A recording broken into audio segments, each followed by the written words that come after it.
탐사보도 전문 기자 김경래 최강 시사. 네, 김경래 최강 시사 2부 시작하겠습니다. 지금 유튜브 라이브 열어놓고 있으니까요.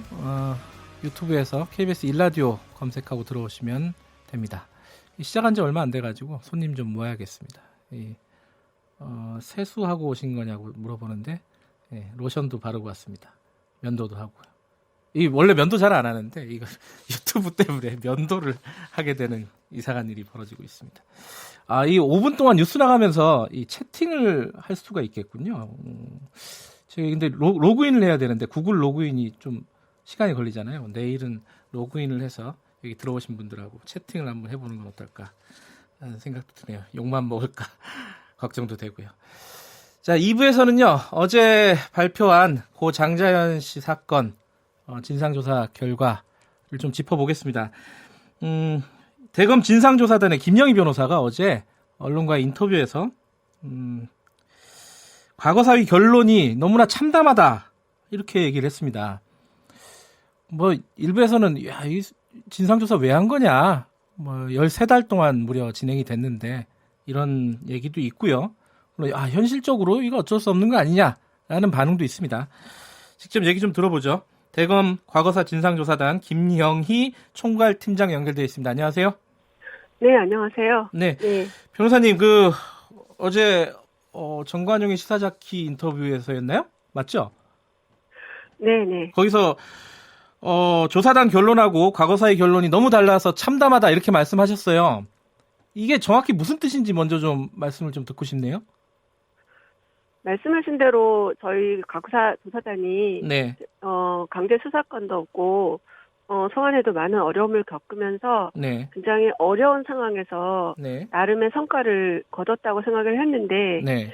그런 부분들이 굉장히 축소되어서 네. 또는 제대로 전달이 안 되는 상태로 결과가 위원회가 심의를 저희 다수 의견을 채택하지 않은 부분에 대해서 굉장히 그럼으로써 결과가 축소되었다는 부분에서 굉장히 참담하게 느꼈습니다. 네. 다수 의견이 채택되지 않았다.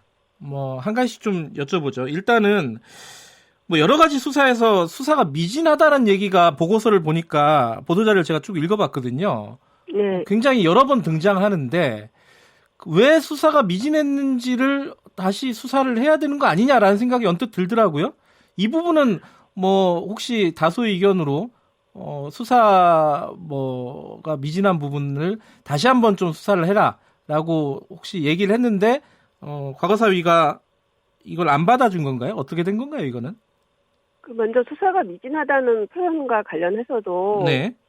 어쨌든 과거사는 당시 검찰 수사에 대한 평가를 하는데요. 네. 수사가 미진했다는 정도가 아니라 사실 다수 의견은 네. 많은 부분에서 사실상 당시 검사의 직무유기에 해당할 정도로 네. 사실상 직무유기에 해당할 정도로 굉장히 높은 수준으로 네.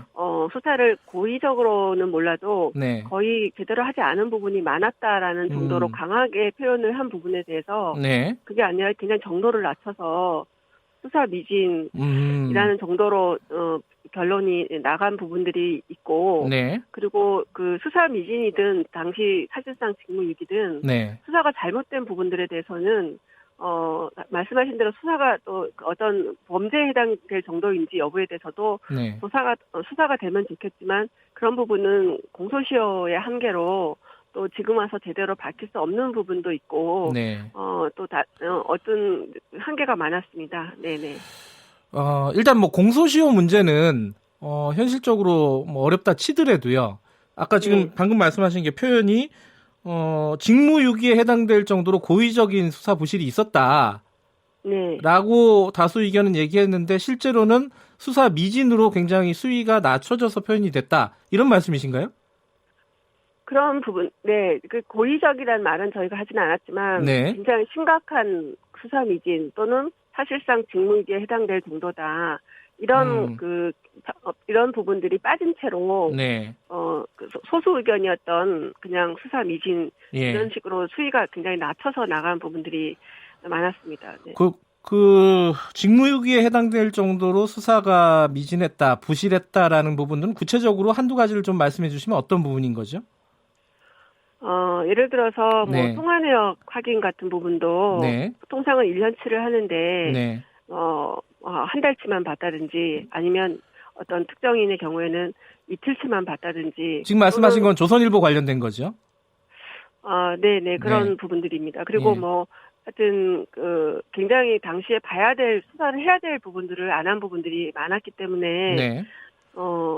이거는 일부러 봐주기 위해서 수사를 아예 안 한 게 아닌가 그렇게 평가를 한 부분들이 많습니다. 네. 봐주기 위한 거라면은 당시의 수사 검사들을 봐주기 위한 거라고 생각하시는 건가요? 당시의 수사 검사들이 네. 장자연 씨의 가해자를 네. 찾기 위한 노력을 의도적으로 하지 않은 부분들이 네. 있다고 판단을 한 것입니다. 예. 그런데 지금 과거사위가 이렇게 수위를 낮춘 거는 그 검사들의 과오를 봐주기 위한 것이다. 이렇게 생각하신다는 건가요? 그렇습니다. 예. 네. 또는 가해자를 봐주기 위한 거일 수도 있겠죠.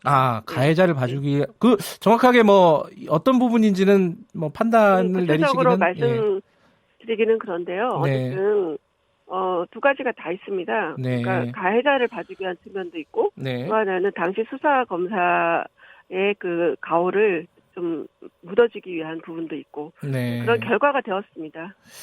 그 진상조사단에요. 지금 김영희 변호사님처럼 변호사들도 있고 현직 검사들도 있지 않습니까? 그죠? 네, 사실은 네. 검찰 과거사는 처음이거든요. 지금 역대 정부에서. 네. 근데 그 검찰의 잘못을 살피는 조사 조직에 검사가 들어와 있는 것 자체가 네. 저는 처음부터 잘못됐다고 생각합니다. 왜냐하면 그 검찰 조직은 굉장히 다른 조직보다 더 뭐 상명하복이라든지 검사 동일체라고 해서 네. 과거든 현재든 검사의 잘못을 지적하기가 쉽지 않은 조직입니다. 네. 근데 그 잘못을 밝혀내기 위한 조직에 현직 검사들이 들어와 있음으로 인해서 모든 검사님들이 그런 건 아니지만 일부 검사들은 분명히 이 조사를 방해하고 네. 또 조사 결과를 축소하는데 분명히 많은 역할을 했다고 저는 보고 있습니다. 이번에 고 장자연 씨 사건과 관련된 조사단 내에도 이제 검사가 2명 아닙니까? 그죠? 네. 그 검사들 중에서도 이 조사를 방해한 사람이 있습니까? 저는 있었다고 평가합니다. 그래요. 구체적으로 어떤 건지 뭐 좀 말씀해 주실 부분들이 있나요? 지금 특히 성폭행 수사가 네. 장자연 씨 성폭행 의혹이 네. 수사가 개시될 수 있도록 네.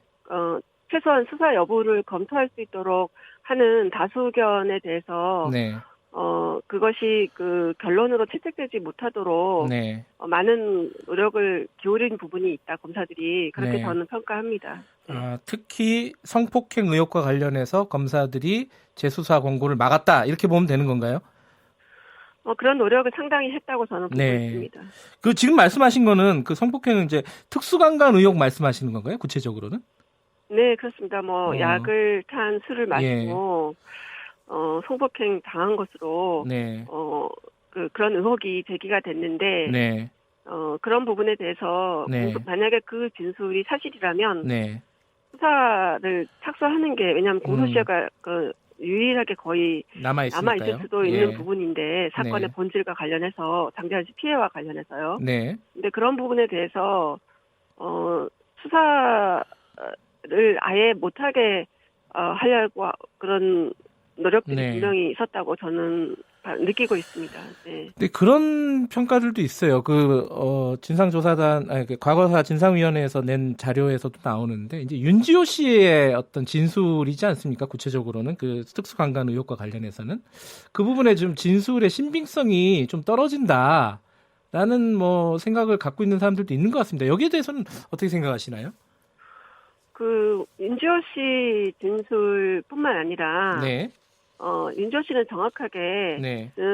그 약을 탄 술을 마신 것 같다라는 얘기를 한 거고요. 네.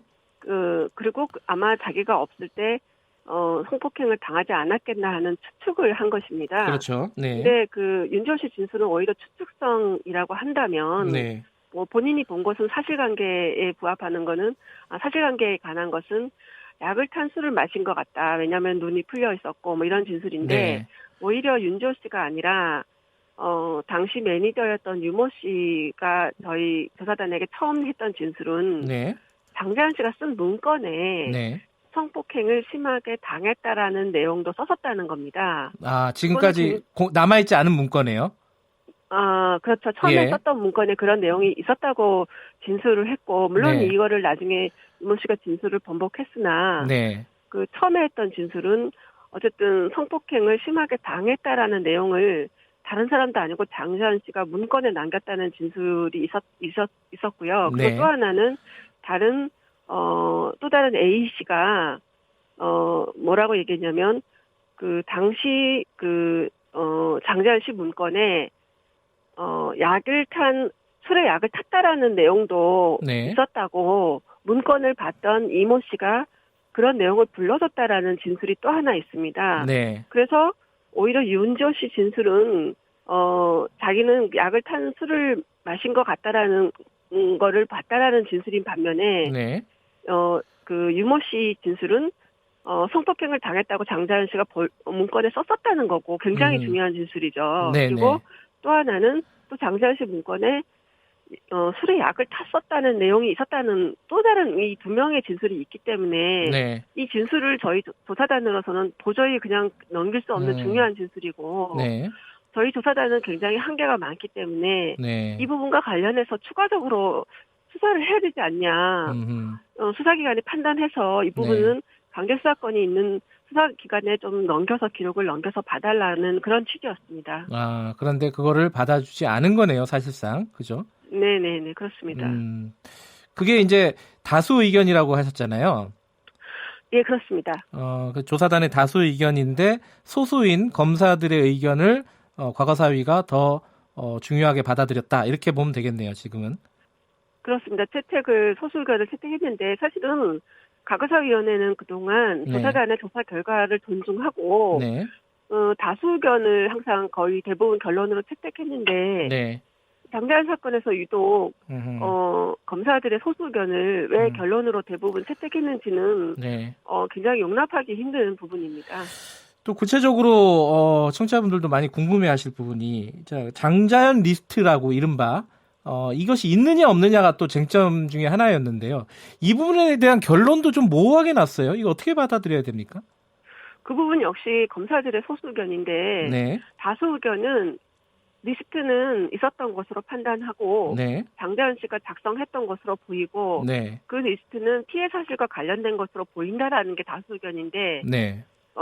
검사들의 의견이었던 리스트의 실체는 존재하지 않고 네. 않는 것으로 보이고 장자연 씨가 쓴 것 같지도 않다라는 그런 결론이 나갔는데 네. 중요한 것은 결정적으로 이렇게 리스트에 관한 것은 당시에 그 유족이라든지 또 네. 아까 말씀드린 유모 씨는 당시에는 목록이 또 명단이 있었던 것으로 진술을 했는데 네. 중요한 거는요.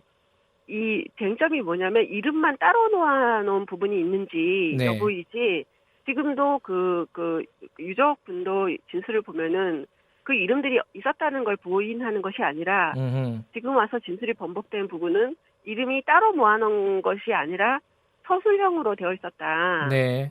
결국 이름의 존재를 부정하는 건 아닙니다. 네. 그렇기 때문에 마치 이름만 따로 넣어놓은 명단이 있느냐 없느냐 이걸로 관심을 그러면서 이름이 없었던 것으로 오해하는 것은 잘못이고 네. 어쨌든 장자연 씨가 피해 사실과 관련해서 서술형이든 또는 이름만 따로 모아놨든 그 이름이 있었다는 부분에 대해서는 실체는 달라지지 않는데 네. 지금 와서 마치 이름만 따로 넣어놓은 명단이 없었던 것처럼 만들면서 가해자 이름이 없었던 걸로 만드는 것은 진실을 왜곡하는 것입니다. 네.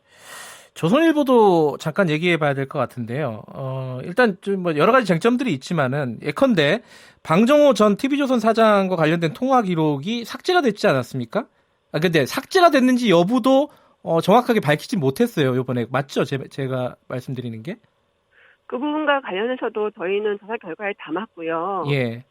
그런 부분이 보도 자료에 포함이 안 됐더라고요. 아하. 제가 구체적인 내용을 말씀드리기는 네. 좀 어려운 점이 있지만 판단을 네. 했고 왜냐하면 관련한 진술이 한두 명이 아니고 많았기 예. 때문에 그런 진술을 믿을 수 있고 또 그 관련해서 그러면 통화 내역이 어떻게 됐는지 삭제 네. 여부에 대해서도 저희는 분명히 판단을 했는데 네. 그 부분과 관련해서는 보도자료에 담기지 않았습니다. 근데 이 부분이요. 그러니까 이게 예컨대 직무유기와 관련해서 혹은 뭐 직권 남용이 될 수 있고 뭐 증거물을 이제 은폐하거나 삭제하거나 했을 수도 있는데 이런 부분들은 다 공소시효가 지나지 않았습니까? 네, 안타깝게도 지났습니다. 지났으면은 지금은 어떻게 하는 것이 가장 좋은 판단이라고 보십니까? 지금 이거를 어떻게 이제 진상 조사를 왜 이런 어떤 뭐 예를 들어 통화 기록이 삭제된 의혹 같은 것들 밝혀야 되는데 어떻게 하는 게 맞다고 보세요? 그 팀장님께서는? 저는 지금 어쨌든 개인 자격으로 팀원 조사팀 팀으로 말씀을 드리고 있고요. 네. 어쨌든 저희가 조사한 결과에 대해서 네. 위원회가 최대한 국민들한테 전달하는 게 맞다고 보고 있고 네. 저희가 조사건의 한계로 더 들여다볼 수 없었던 부분들에 대해서는 의혹 규명 차원에서 좀 더 강제 수사권을 가진 네. 또는 그런 권한들을 가진 조사가 좀 더 이루어질 수 있는 부분도 있다고 저는 생각합니다. 알겠습니다. 진상조사단 활동이 곧 종료되죠? 5월 말이면 종료되는데 네. 예, 장자연 사건 결과가 이렇게 축소해서 발표가 돼서 굉장히 참담하고 비통한 심정입니다. 네. 네. 알겠습니다. 다음에 좀 더 자세한 얘기 나눌 기회가 있었으면 좋겠습니다. 오늘 말씀 감사합니다. 네, 감사합니다. 대검 과거사 진상조사단 김영희 총괄 팀장이었습니다.